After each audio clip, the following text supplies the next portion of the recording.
শিক্ষামন্ত্রীর পদত্যাগের এক দফা দাবিতে রাজধানীর সায়েন্স ল্যাব অবরোধ করেছেন 2026 সনের এইচএসসি পরীক্ষার্থীরা। দেখতে পাচ্ছেন এই মুহূর্তে পুরো সায়েন্স ল্যাব মোড়কে তারা অবরুদ্ধ করে রেখেছে এবং একই সাথে আন্দোলন জোরদার করছেন। সময় যত বাড়ছে ততই কিন্তু শিক্ষার্থীদের সংখ্যা বাড়ছে।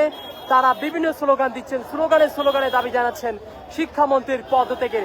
একই সাথে এই আন্দোলন তারা কিন্তু বলছেন বন্যা পরিস্থিতির মধ্যে বন্যাকে উপেক্ষা করে শিক্ষামন্ত্রী এইচএসসি পরীক্ষা নেওয়ার যেই সিদ্ধান্ত নিয়েছেন তার প্রতিবাদ জানিয়ে কিন্তু তারা এই কর্মসূচি দিয়েছেন, সেটি আমরা দেখতে পাচ্ছি। এই মুহূর্তে সায়েন্স ল্যাবে অসংখ্য শিক্ষার্থী এসেছেন, তারা প্রতিবাদ করছেন, আন্দোলন করছেন এবং তাদের সাথে প্রতিনিয়তই কিন্তু শিক্ষার্থীরা যুক্ত হচ্ছেন। আমরা দেখছি শিক্ষার্থীদের উপস্থিতি বাড়ছে, সময় যত বাড়ছে ততই কিন্তু তাদের উপস্থিতি বেড়েই চলছে।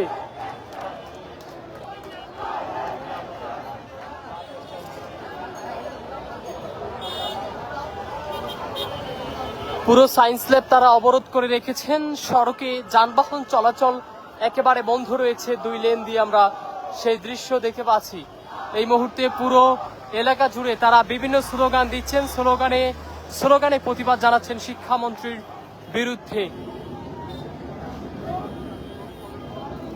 দর্শক দেখতে পাচ্ছেন এই মুহূর্তে তারা সড়কে ব্রেকেট দিচ্ছেন এবং যাতে করে কোনো যানবাহন চলাচল করতে না পারে সেজন্য কিন্তু তারা এখানে এই ব্রেকেট স্থাপন করছেন এবং প্রত্যেকটি সড়ক বন্ধ করে দেওয়ার চেষ্টা চালাচ্ছেন।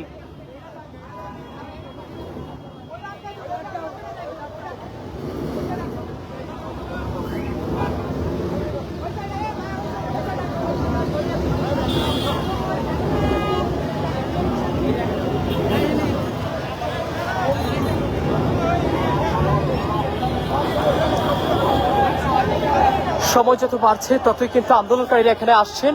অপর দিক দিয়ে দেখতে পাচ্ছেন একটি লেন তারা ছেড়ে দিয়েছেন এবং অন্যটি দিয়ে যানবাহন চলাচল করছেন।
দর্শক দেখতে পাচ্ছেন এই মুহূর্তে